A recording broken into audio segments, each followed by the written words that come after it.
নমস্কার, আমি দীপান্বিতা আবারও একটি রেসিপি নিয়ে হাজির হলাম আপনাদের কাছে।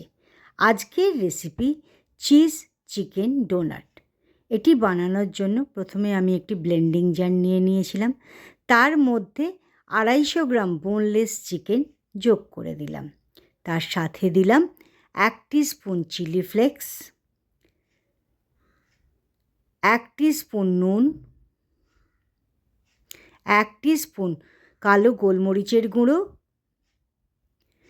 একটা ম্যাজিক মশলার ছোটো প্যাকেট পুরোটাই আমি দিয়ে দিয়েছিলাম,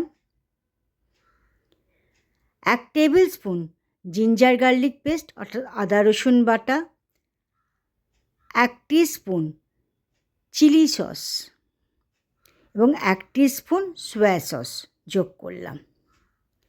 এরপর একটা মিডিয়াম সাইজের পেঁয়াজকে ছোটো ছোটো করে কেটে দিলাম। তার সাথে দিলাম 2-3টে কাঁচা লঙ্কা ও 8-10 খানা রসুনের কোয়া। এরপর একটা পাউরুটির স্লাইসকে নিয়ে তাতে জলে ভিজিয়ে জলটাকে ঝরিয়ে নিয়ে টুকরো টুকরো করে দিয়ে ব্লেন্ডারের জারটাকে বন্ধ করে দিলাম এবং ভালোভাবে ব্লেন্ডিং করে নিয়েছিলাম। চিকেনের মিক্সচারটা তৈরি হয়ে গেল। এরপর একটা বাটি নিয়ে সমস্ত মিক্সচারটা ব্লেন্ডিং জারের থেকে বার করে বাটির মধ্যে রাখলাম। এরপর তাতে দিলাম 1 কাপ মজরেলা চিজ, তার সাথে দিলাম 1/2 কাপ ব্রেড ক্রাম দিয়ে ভালোভাবে সেই চিকেন মিক্সচারটাকে মিশিয়ে নিলাম চিজ আর ব্রেড ক্রামের সঙ্গে। এরপর একটা প্লেট নিলাম। এরপর সেই চিকেন মিক্সচার থেকে অল্প অল্প করে কিছু নিয়ে তাকে হাতের সাহায্যে একটা বল তৈরি করে নিলাম প্রথমে। তারপর আলতো চাপ দিয়ে তার মাঝে একখানা ফুটো করে নিলাম। এইভাবে চিকেন ডোনাটগুলোকে তৈরি করে নিয়েছিলাম। প্রত্যেকটাই অল্প অল্প করে নিয়েছি। তারপর হাতের সাহায্যে তাকে বল বানিয়েছি। 2 হাতে দিয়ে একটু সামান্য চাপ দিয়ে তারপর মাঝখানটাতে ফুটো করে নিয়েছি। এইভাবে সব কটা ডোনাটকে আমি তৈরি করে নিয়েছিলাম।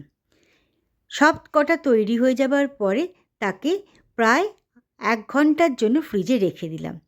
এদিকে একটা ব্যাটার তৈরি করে নিলাম। ডিমের সাথে নুন এবং চিলি ফ্লেক্স দিয়ে একটা ব্যাটার তৈরি করলাম এবং আর একটা প্লেটে কিছুটা ব্রেড ক্রাম নিয়ে নিলাম।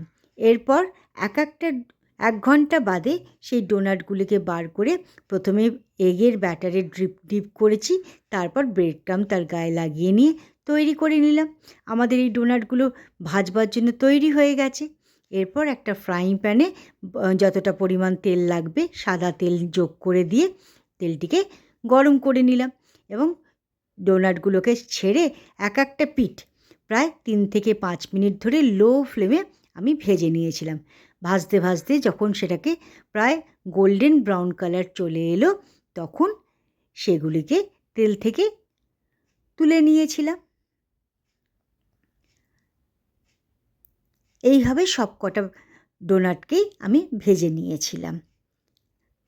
ডোনাটগুলি ভাজা হয়ে যাবার পর সস দিয়ে সার্ভ করবেন বা পরিবেশন করবেন। আজকের রেসিপিটি কেমন লাগলো তা অবশ্যই জানাবেন। ধন্যবাদ।